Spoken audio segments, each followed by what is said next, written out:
Good day, everyone. This is Awesome Radio, 107.5 FM, 1570 AM, WECU. You are tuned into the Glenn Johnson Show, Motivations with Glenn and Apostle Jacqueline Cullins Williams. We also have a guest today that's going to be doing a little short document on artificial intelligence and some of the incident that occurred. But our topic today is security questions, and security password questions. Why is it important? Because I have learned that most of the security questions that they ask are basically similar to each other. For instance, banks might, when you create a password, they'll say, well, what was your mother's maiden name? Or what street did you grow up on? Or what was your high school or your best friend? Some of those security questions are the same. And why I chose this topic is because I want everybody to be safeguarded and just don't give out information. You're going to hear some audio today where a candidate that was running for president got her account hacked because all her information to those security questions were online. We'll get to that audio as we proceed to the broadcast. Also, I want the females and males to be on safeguard because, as I explained this the other day to an associate, as well you know, now you have to be careful as to who you communicate with, even if you want to date somebody. If it's a male, he'll pick up a girl, and the girl will say, well, I want to know, tell me a little bit about yourself. I want to know what street you grew up on. I want to know what's your best friend's name. And I'll be like, are you trying to reset my password? That's why you have to be safeguarded. But as we get started, I also want to mention that myself and Apostle Jacqueline Cullins Williams, we're going to take up this topic that I received in an email from a gentleman that's identified as PT in Philadelphia. He wants his name to remain anonymous. And he wants to know about, he started reading the Bible, and he's reading scripture after scripture after scripture. But he specifically asked me, does he need to be baptized in order to get to heaven?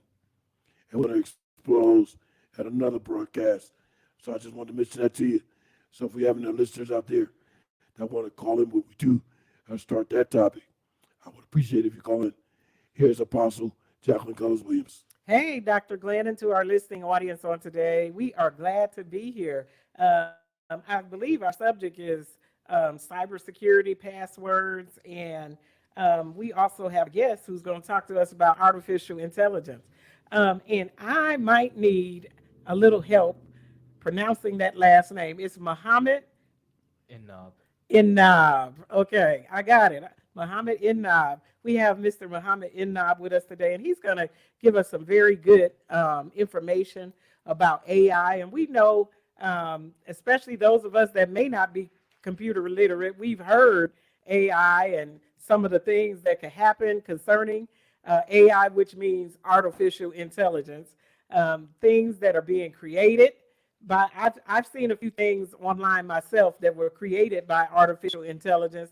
I even recently, and I have to share this, and it was very interesting.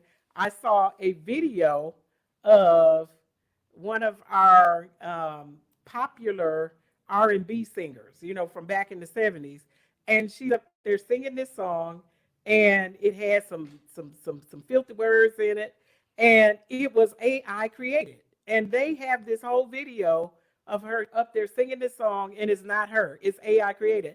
And they have her voice. I swore it was the Queen of Soul. And it was not her. It was an AI creation.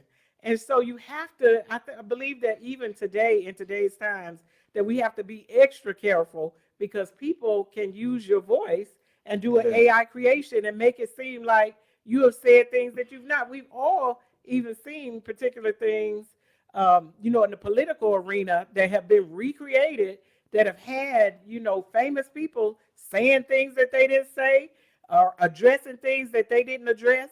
And so in today's time, you have to be very, very careful because people are trying to mimic and imitate you with AI. Dr. Glenn? And I thank you for mentioning that because before I have Mr. Muhammad introduce himself, I just want to point out, because of what you just mentioned, I think they have tweaked all the AI systems now so that if you ask a question, it won't give you a kind of a response or reply like that with the explicit language and different stuff like that. So AI, which stands for artificial intelligence, they have tweaked it so it won't give you language with explicit any information or document with explicit language.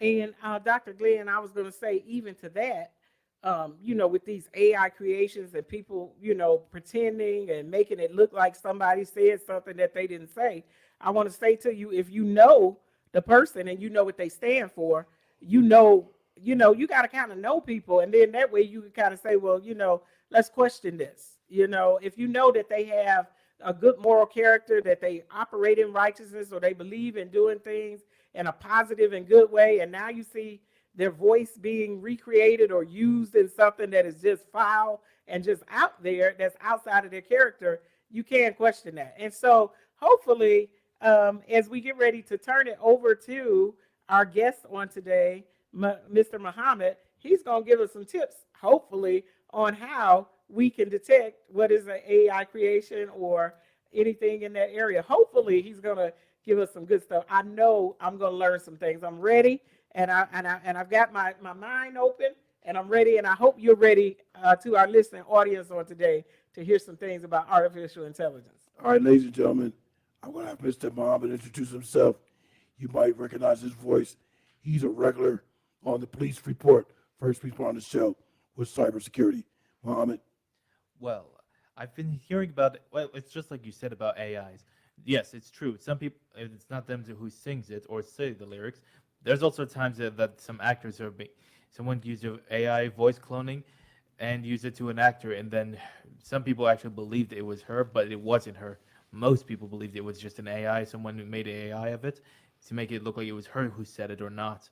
And it wasn't the first time, and it happened like nearly last year and the year before that. It's gonna keep happening. Whoever designed AI is just trying to cause problems from everyone.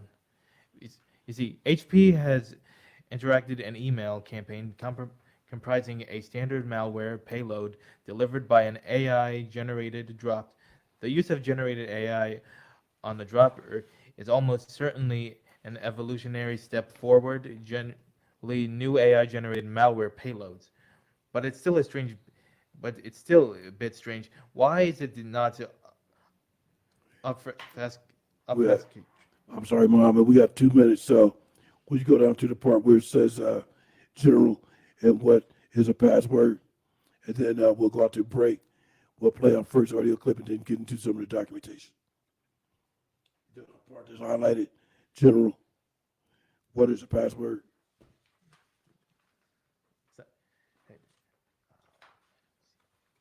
Let me give you my copy. I don't know if you have it on yours. That part right there. What is a password? A password is personal to key to a computer system. Passwords help to ensure that only authorized individuals access computer systems. Passwords also help to determine accountability for all transactions and other changes made to system resources, including data. Thank you. Jackie, you have anything to add to that? Yes, Dr. Glenn, which document are we looking at? I just gave him the one We're with down.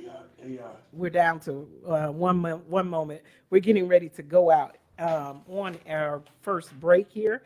I want to look and see where we are, and we will come back with some comments right after. I know we have some more interesting things to talk about with AI. AI is being used, to copy voices and can be used as malware, is said on the particular document. So we're going to look at that when we come back after this particular break. Oh, we're on a different page.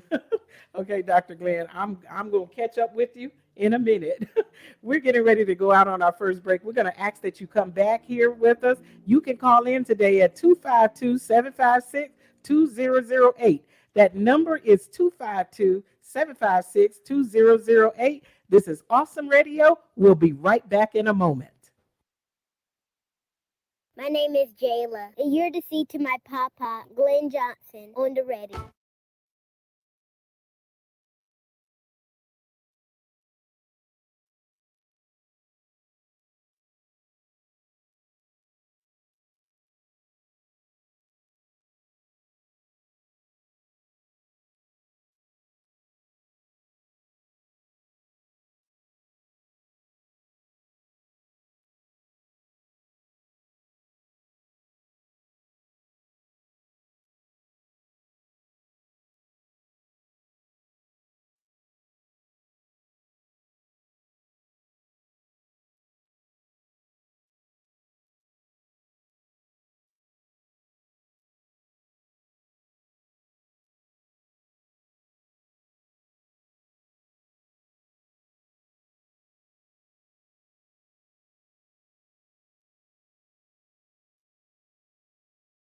ORG.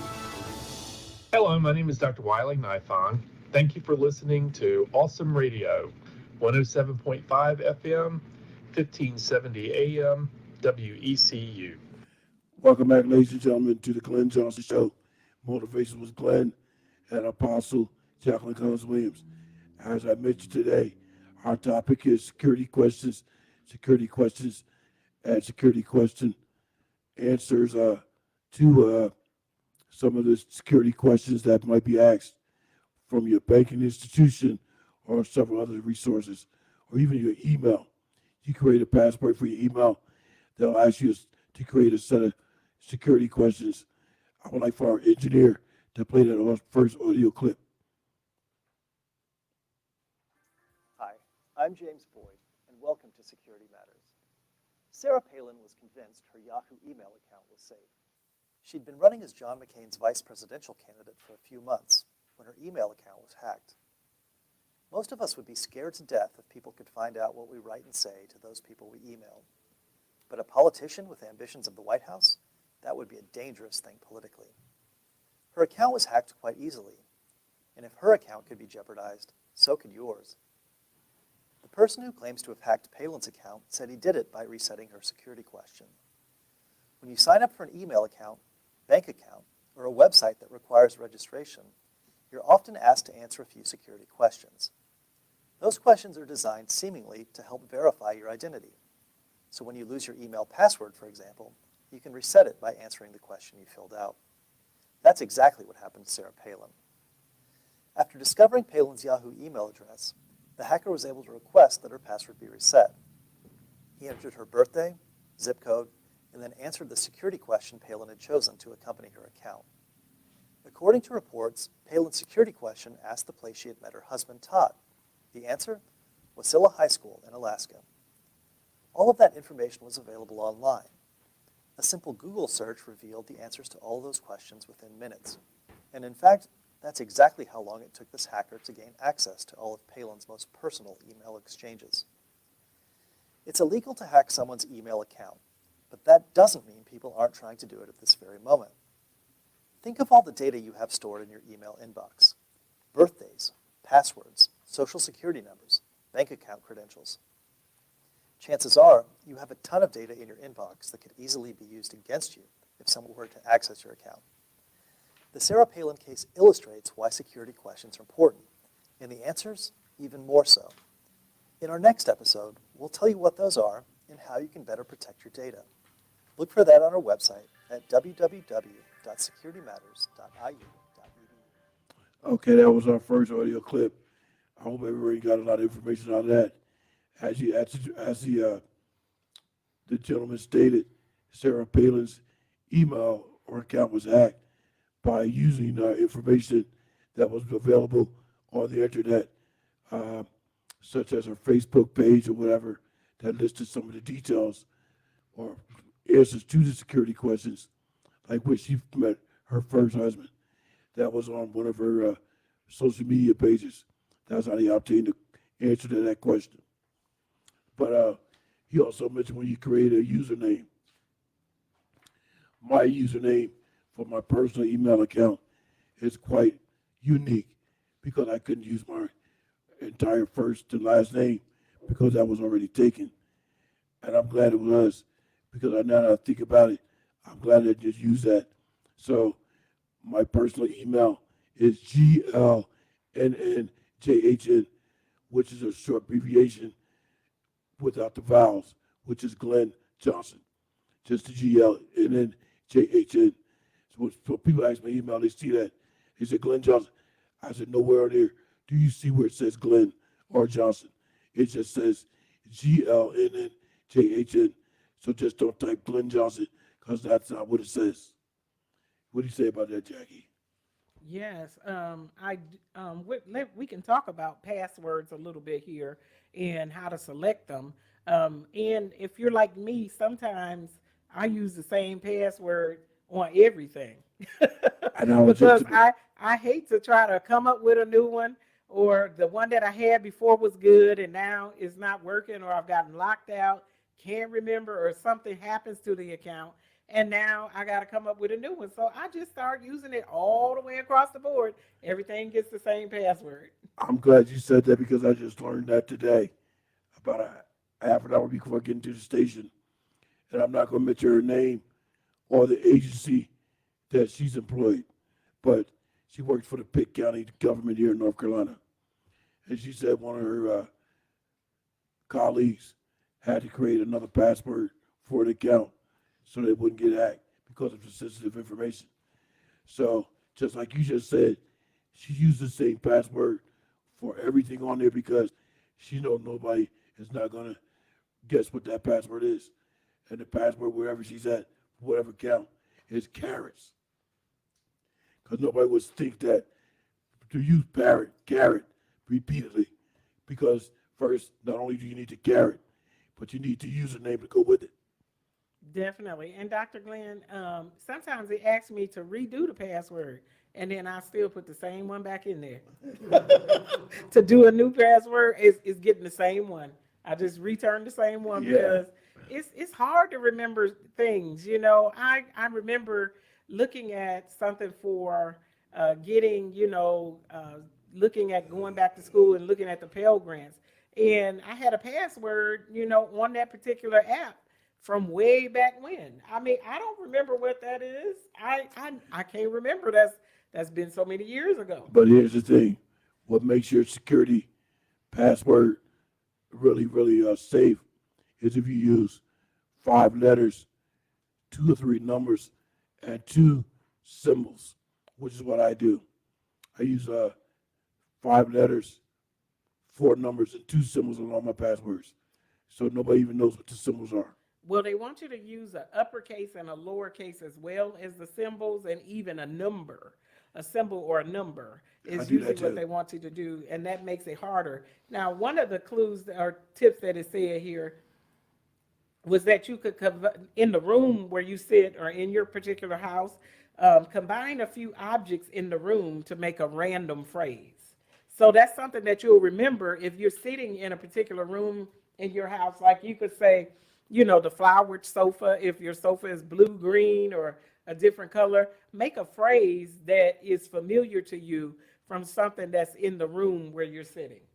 Well, you know what else I do? Since I have so many emails and so many accounts that require username and password, now I have a document on my computer in a folder with all what they call that I use as a login. So all my logins are listed on that document, and that particular folder is locked, it's encrypted. So you even need a password just to open that folder to get to that document. Well, it said do things like black desk with one phone. If whatever it is that's in the particular room, mud clock light or 3 posters on the wall. If you put those type of things there from where you're sitting, you may be able to remember your password easier. Yeah, and there is a electronic device that you can pick up from some locations. You can even Google it. It's called Password Vault. It's like a little small device, digital, that you will put all your passwords in. But what happens if somebody get the device and know how to turn it on and gain access to it? Now they have your username and password to all your accounts, including your bank accounts, which is by all means should be protected. It also suggested to make up a phrase based on a nursery rhyme. That's something that you'll remember. You know, if your password is Mary had a little lamb, you gotta think and be creative with what you're putting there. Something that you use every day, nursery rhyme that you grew up with your kids, or something that you will easily be able to remember. Dr. Glenn? Thank you for mentioning that because you know what I'm going to do when I get home. I'm going to change all my passwords too. The wheels on the bus go round and round. That's a good one, Dr. Glenn, or say, I'm tired of the wheels on the bus that go round and round, or something like that. Or something to that effect, yeah. Give yourself something very unique, and then people won't be able to guess it so quickly. Just, be creative. I'm going to give you a few more tips when we come back. We're getting ready to go out for a break again here, and we're asking that you hang in here and come back. I'm sure we're going to hear from our guest a little bit more on today, that he may have some things that he wants to add in on this particular broadcast. And so we want you to come right back in. Our phone number at the studio is 252-756-2008. Again, that number is 252-756-2008. Call in. This is Awesome Radio. We're waiting to hear from you. Right back in a moment.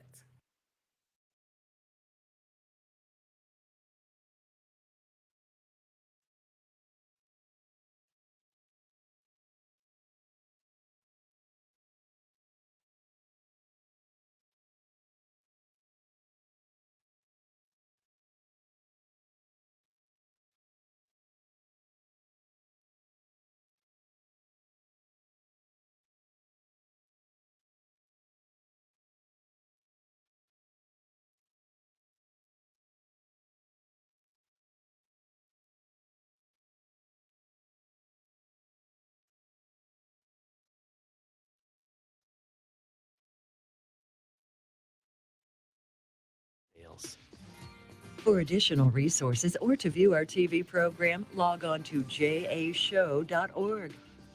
That's jashow.org. Hello, my name is Daniel from Greenville. We appreciate you for listening to Awesome Radio 107.5 FM, 1570 AM, WECU Radio in Greenville. Hi, hope you're having a wonderful day. My name is Apostle Dana Lynn Edwards. I am here to invite you to a new show that will be premiering October 5th, 2 p.m. Saturday. It is Ask the Pastor. You can ask questions that have always been on your mind about your Bible and your walk with Jesus. Looking forward to you joining us. Again, that is Saturday, October 5th, 2 p.m. We're back. You're listening to The Glenn Johnson Show. You can reach Glenn at glennjohnsonshow@gmail.com. Welcome back, ladies and gentlemen, to the Glenn Johnson Show. Motivation with Glenn and Apostle Jacqueline Cullins Williams, and our special guest, Muhammad Enab, who's going to be doing cybersecurity and also giving us some information on security questions and passwords. I'm going to go right now back over to Muhammad Enab. I've seen a lot of security questions that are similar to everywhere I go, like banks, health insurance, pretty much everywhere. I mean, like if it's health insurance, that means that someone may have already gained access to it. Someone else may have already gained access to it and make you pay off their debts with their health insurance, but you may not know it. And besides, the security questions are lacking because all I see is the same questions: where were you born, or what street you grew up in, or like what's your pet's first name or pet's name, or maybe what's your first elementary school do you go to? If those are easy to gain access to, then it may be harder. Then these questions are easy to find, and it's easy for hackers or scammers might take it from you. They might try to take your stuff, take your benefits, and without you being aware of it until it's too late. And you know what I just thought about when you said that, particularly if you're in your hometown and you're near individuals that you went to school with, they all automatically know some of the answers to the questions because you were classmates. Like, what street did you grow up on? Because they know that. What's your favorite teacher? They probably know that. What's your favorite color? They probably know that. You know what I mean? Yes, sir. I've also heard that Eastern radiologists has been hacked. Many of their patients have been hacked from their information, it happened on November 2023, but they posted it between April or May 2024. But that's way too late. They didn't just inform this now.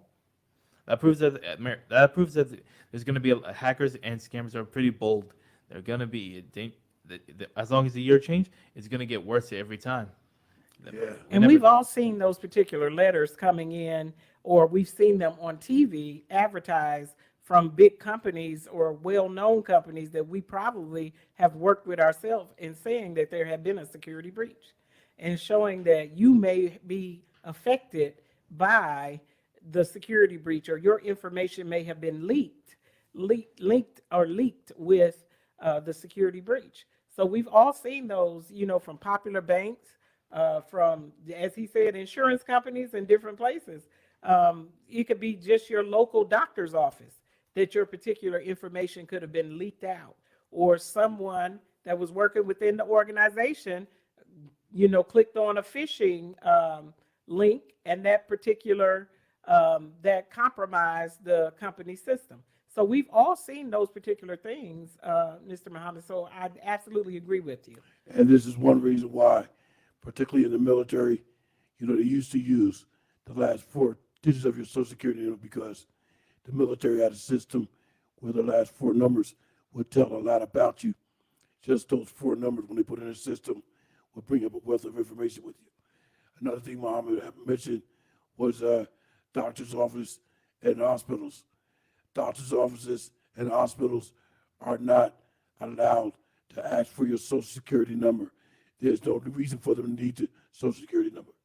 So I have a very separate document on that I don't have with me today, but if anybody would like the document, I will email it to you, Muhammad. Every time people, you see, I keep getting texts about it. How my data has been breached, but they say if I want their help, I have to give them my last 4 digits social security number. I told them, I give them something 0911. Wow, Mr. Muhammad, that's the last 4 of my phone number. It literally is 0911. But that's a sign saying you don't even try to pull a con on me. Besides, if I really believe you, I'd rather meet in person, not online or calls. Yeah. Because you never trust. Because who knows? Scammers are everywhere. That's Not to right. mention, I also found when he called. Besides, the text wasn't in. It wasn't the number. It was actually just saying like an email address. It looks like an email address, but it's not. I'm not sure.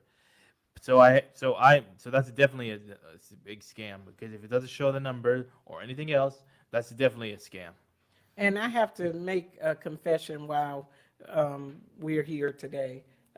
I personally have had to do the remedial training more than once on phishing, because, at particular organizations, I've clicked on the phishing link and it was not a real email. Sometimes they're getting me by using something that's familiar to me.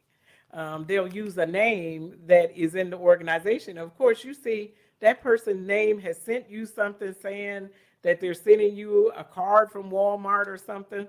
You think that's it. They've gotten your attention because it has some real information or something that you're familiar with. So you automatically click on it thinking that it's okay, and it's actually a phishing email. And that's also why, you might get a call from a certain company, particularly a medical company.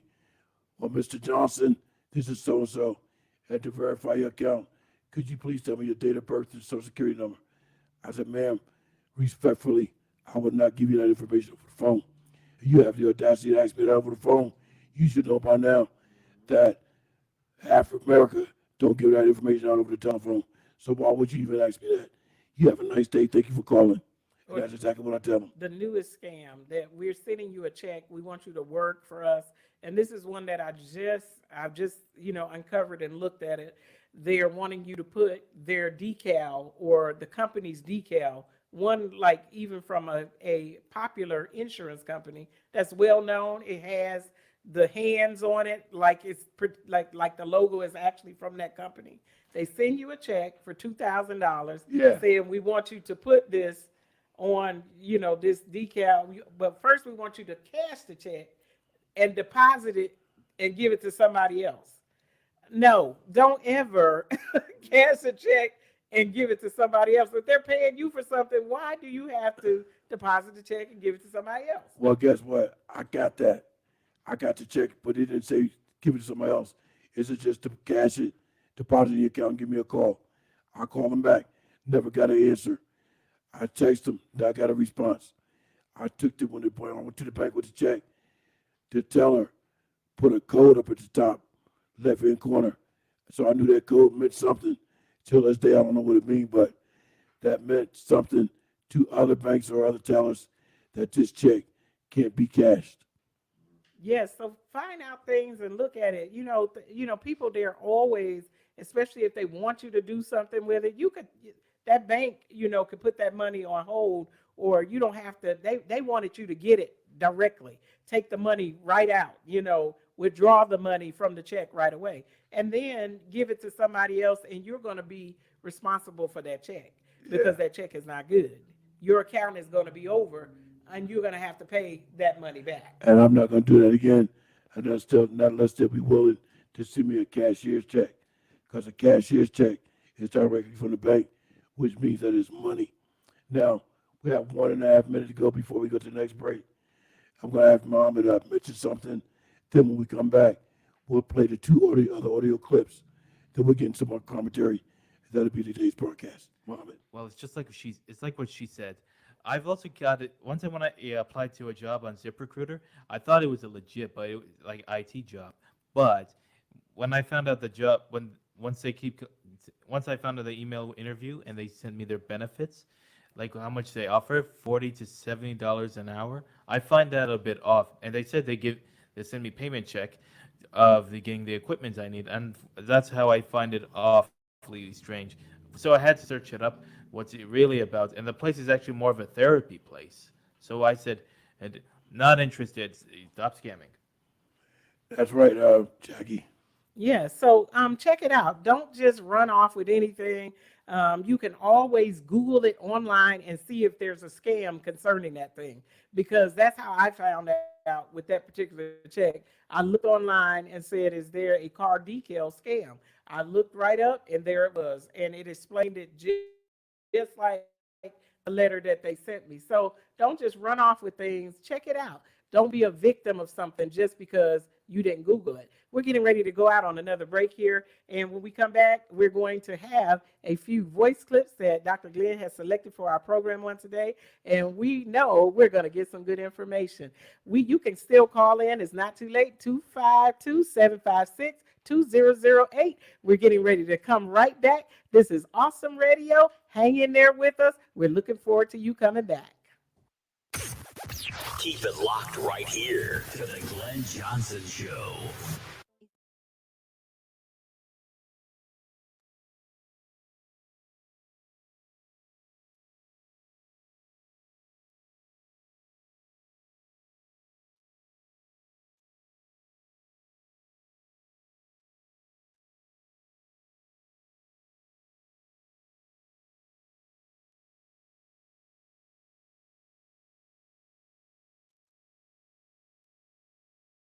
And 18. You're listening to Awesome Radio, WECU 107.5 FM, 1570 AM. Christian media with the spirit of excellence. Welcome back, ladies and gentlemen, to the Glenn Johnson Show. Motivation with Glenn and Apostle Jacqueline Cullins Williams and our special guest, Muhammad Adab. I'm going to ask our engineer if you will go to the remaining two audio clips. Then we'll get back to some of the commentary that we have documents for. Engineer. In today's video, I will be showing you how to change or update your security questions and answers in Windows 10. So when you set up your local user account on your Windows 10 PC or laptop, you would have been asked to create a username, a password, and then some security questions and answers. So if you need to update these or change the answers because you have forgotten what they are, or you simply just want to change up the questions to keep your PC more secure, then this is something that you can do quite easily. So the first thing you need to do is go down to the bottom left-hand corner of your screen and right-click on the Start menu icon. You now need to go onto Settings, and you now need to click onto Accounts. You now need to click on Sign In options on the left and then click on Password. And where it says Update your security questions, you just need to click on here. You will now have a window pop up just to verify it's your account, so just type in your login password for your Windows account.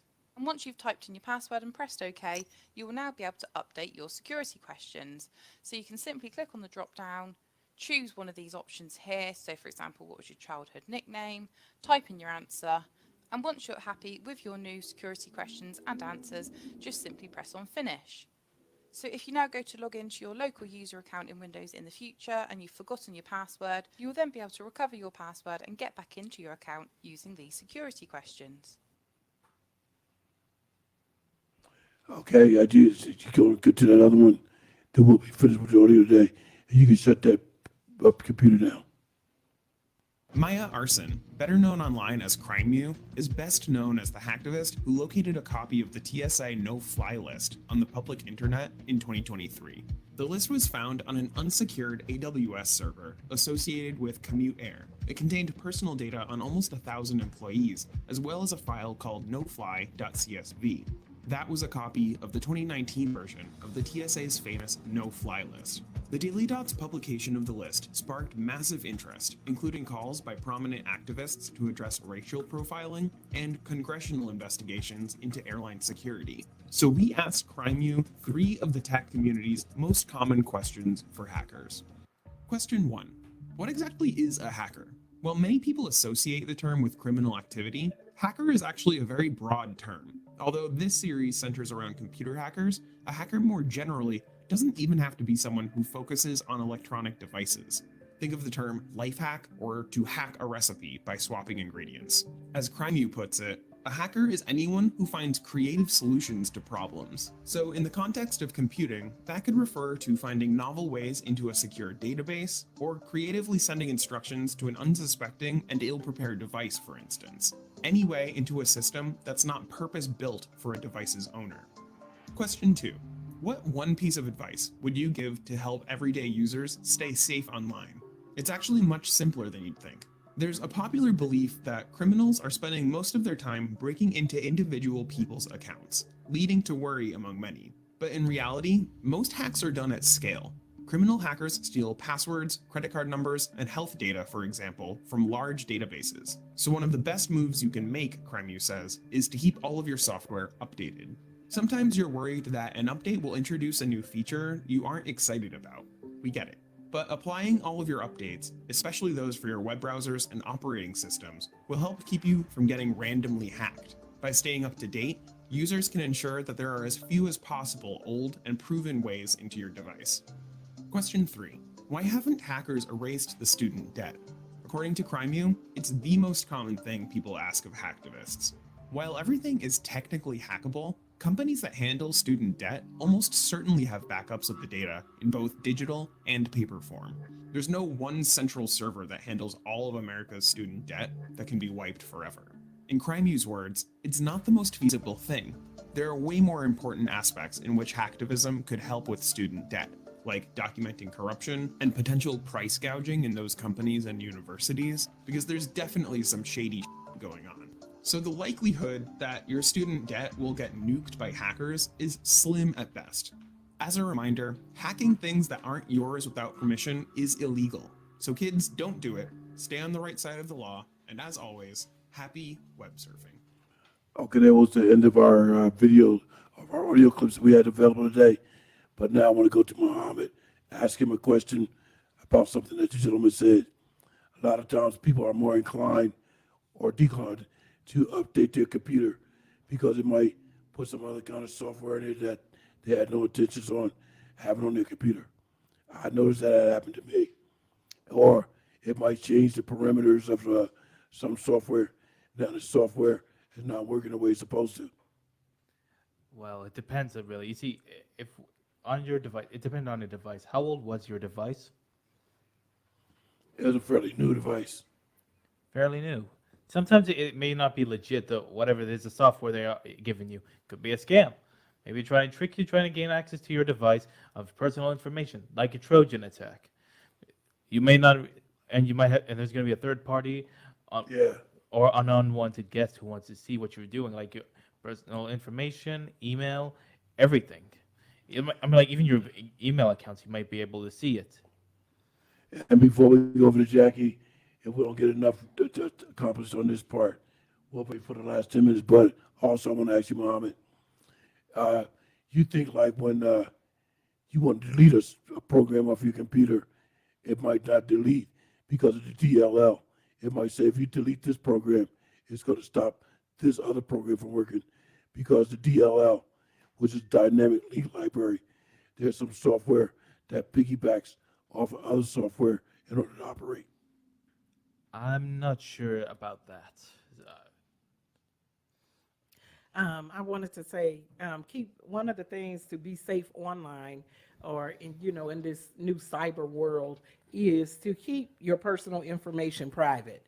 As we talked about earlier with the particular political figure who was hacked, they just hacked her by her personal information, things that she had online that they could just look up and see. So keep personal information online. I think we talked about it before, and I know personally myself, we ended up, with someone breaking into our storage area on the back of the house because we posted pictures that we were out of town. So don't put those particular personal information out there. There's nothing wrong with posting your great pics, but wait till you come back to post them so people don't even know that you're gone. And having said that, Jackie, and listen to the audio clip where Sarah Palin's information was hacked, and I just thought about when I get home, going to all my social media pages, in particular Facebook, and my About page. I know there's a wealth of information on there. My involvement with the military, law enforcement, firefighting. So I want to go on there and delete some of that stuff or make it so it's not visible. Because I'm not even certain, but I know my full name is on one page. I'm not sure if my birthday is on there. And that's what I want to make invisible. Now we're about to go to break in a minute and a half, Mohammed. Well, let's see. Scammers and hackers are two different things, but they're tricky now. You see, they may try and make it sound predictable, but not all the time. Because this year I've been getting a lot of people asking me if they've been scammed by some sort of offer, and some people impersonate someone's name, hack someone else's name from their work account, and got fooled by it to steal their information. So that's the hard part. We don't know if it's legit anymore. So that's why I recommend if you want to help get the guy's help, meet him in person, not online, because because it could be fishy. Sometimes I can't trust it. I can't trust anybody online anymore. You got to be careful who you talk to these days. Apostle Jackie will take us out to the break. Then we'll be back with our final 10 minutes. Hopefully we'll get a lot accomplished during the last 10 minutes. Apostle. Yes, it's not too late. We got a last 10 minutes. You can call in again. That number is 252-756-2008. Come on and add something in on our broadcast on today. One more time. That number is 252-756-2008. You'll be live on the radio with us, and we're expecting to hear from you. Come on back. We're giving out some good tips on today, and I'm sure you have some interesting things to let us know. When we come back, Dr. Glenn, I'm going to tell you how I was had. This is Awesome Radio, and we'll be right back with you in a moment. One evolutionary claim.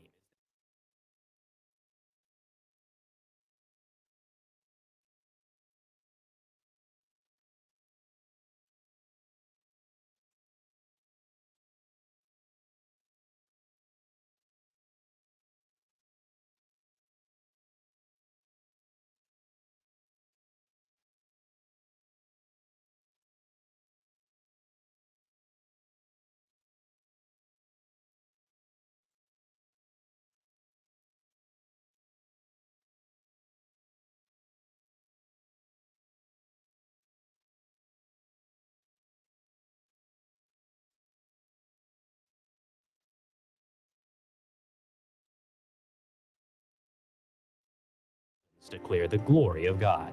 For more information, visit David Reeves Ministries at davidreeves.com.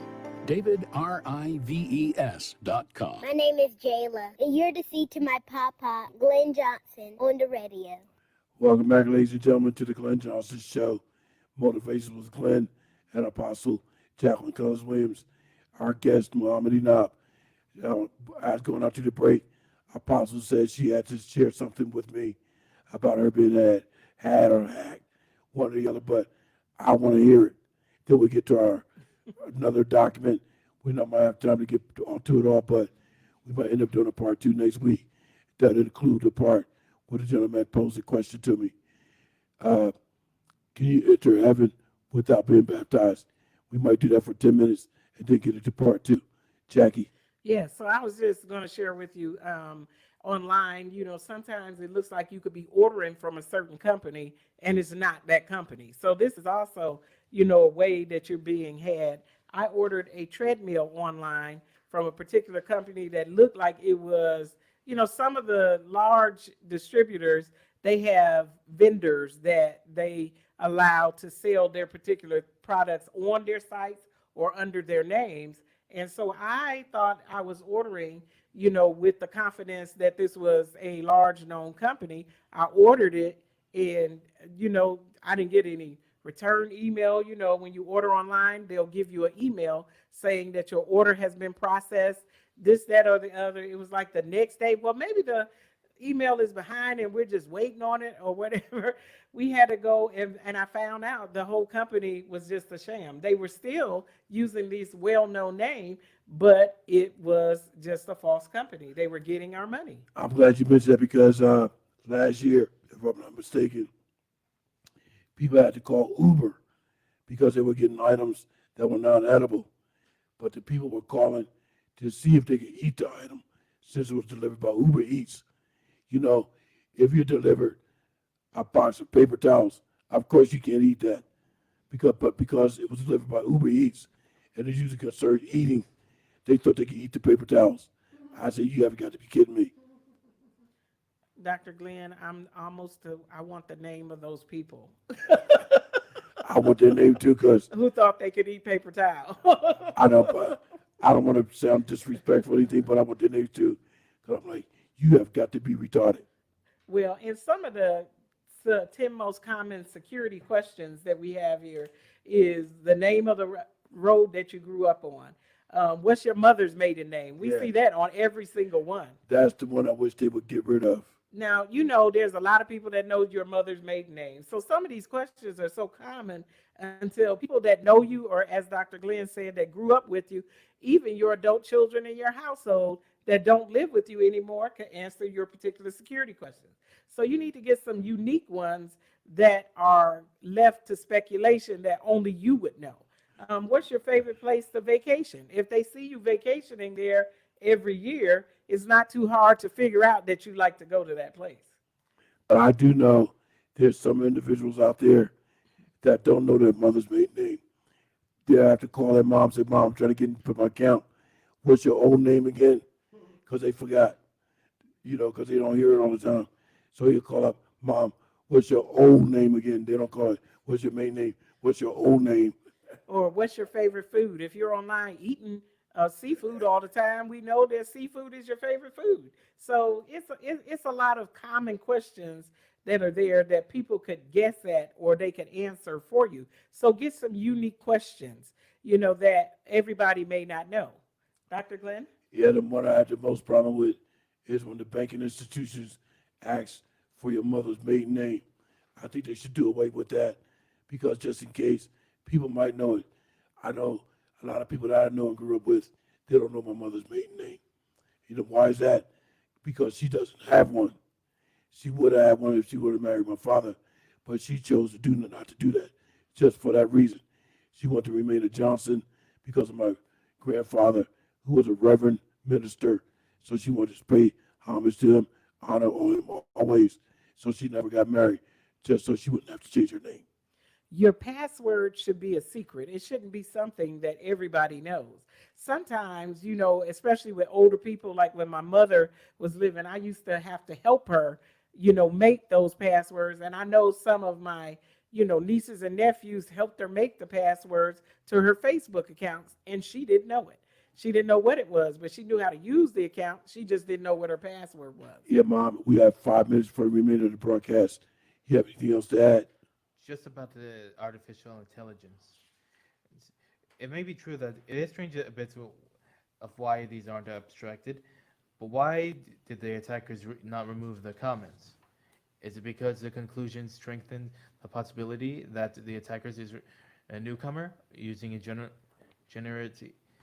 generated AI, and that perhaps it is because he or she is a newcomer, that AI generated script was left up obfuscated and fully commented. Without the comments, it would be almost impossible to say the script may or may not be AI generated. We've known that some of the time that AI generated could be used as generated malware. And with 4 minutes remaining, before I give it back over to Apostle to close out today's broadcast, could you give us an audience a little description of encrypted versus decrypted? Well, encrypted is like this. If you're trying to encrypt the files, it makes it harder for hackers or anybody to gain access to. But if you know some hacker who's professional who knows how to decrypt to decipher the encrypted files, it might be easy for them to find what they're looking for. So in other words, encrypted means it's hard to wait. It's hard for people won't be able to gain access to it easily. But decrypted is like they can easily decrypt what's encrypted to gain information easily. Oh, thank you. But but of course it might take a long time for that to happen if they're that professional. Yeah. Well, thank you, Muhammad. And we're down to our final 3 minutes. Apostle Jacqueline Cullins Williams. Yes, I wanted to say to, those that are out here that sit around trying to hack other things, I'm sure that you could find something better to do. I just want to say to you today, there's something else that you could be doing besides trying to hack people's account. And one of the things that it said there was, why aren't they erasing debt when they're hacking these accounts? Why aren't they wiping out things? Could hacking be used for something good?